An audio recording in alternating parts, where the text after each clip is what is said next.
दामाद की सास पार्ट 2।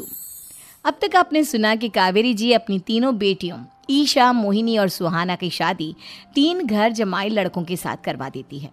उन्हें लगता है कि ये लड़के शायद घर का कामकाज संभाल लेंगे, लेकिन उनके तीनों घर जमाई बहुत आलसी थे। वो नौकरी भी नहीं करते थे और बाहर का काम भी नहीं। कावेरी जी ने अपनी बेटियों से कहा कि वो प्रेगनेंसी का बहाना बनाकर अपने पतियों को सबक सिखाए। अब सुनिए आगे। मम्मी, आपने जैसा कहा था हमने वैसा ही किया, लेकिन देखिए ना, विवेक का हाल तो वैसा का वैसा ही है। घर में ना सुबह का नाश्ता बनता है और ना खाना। नौकरी पर जाने की बात करूं तो खाने को दौड़ते हैं मुझे। हाँ मम्मी, मैंने भी सुमित को कितनी बार कहा कि अगर नौकरी नहीं करनी तो कोई छोटी सी दुकान ही खोल लो। घर का खर्चा कैसे चलेगा? देखो दोपहर के 12 बजने आए और जनाब अभी तक सो रहे हैं। हाँ मम्मी, ईशा और सुहाना ठीक कहती हैं। अविनाश का भी यही हाल है। जब मैंने अपनी प्रेगनेंसी के बारे में कहा तो मुझसे कहने लगा, अरे दूसरी लड़कियां तो 9-9 महीने तक नौकरी करती है, बस डिलीवरी के टाइम छुट्टी लेती है। मोहिनी, तुम भी नौकरी करो। अब मुझे कहाँ नौकरी मिलेगी? मम्मी बताओ, अब मैं क्या करूँ? हे भगवान, क्या सोचकर घर जमाई दामाद लाई थी मैं कि मेरी बेटियां मेरे पास रहेंगी और खुश रहेंगी, लेकिन इन आलसी दामादों ने तो हमारी जिंदगी को भी प्रॉब्लम में डाल दिया है।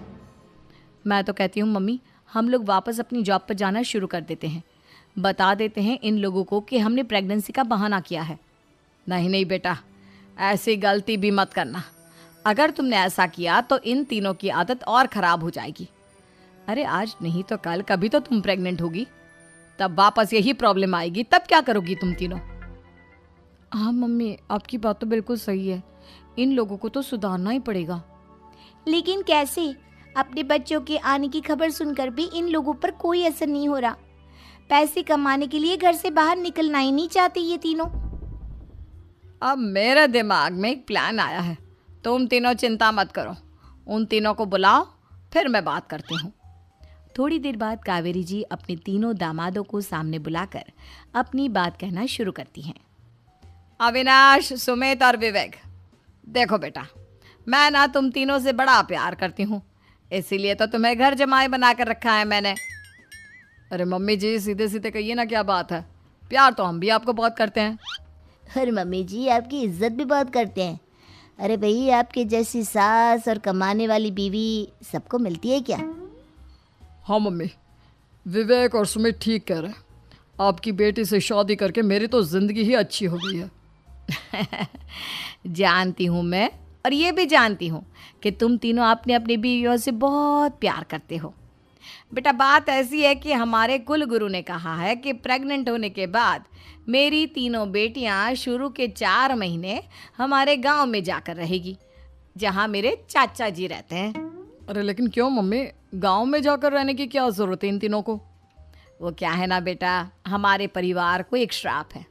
अगर मेरी बेटियों ने यहाँ पर बच्चा पैदा करने की कोशिश की तो उनके बच्चों को कुछ भी हो सकता है। इसलिए अब से लेकर 4 महीने पूरे होने तक इन्हें गांव वाले घर में रहना पड़ेगा। हाँ, तो इसमें प्रॉब्लम क्या है मम्मी जी? हम भी वहाँ जाकर रहेंगे, पिकनिक मनाएंगे। अरे भाई, बीवी जहाँ, हम भी वहाँ। हाँ यार, आइडिया तो बहुत अच्छा है। शहर की ज़िंदगी में रह रहकर परेशान हो चुके हैं, अब कुछ दिन गांव में बिताएंगे। तुम लोग समझने की कोशिश क्यों नहीं करते? तुम में से कोई भी वहाँ नहीं जा सकता और मैं यहाँ रहूँगी।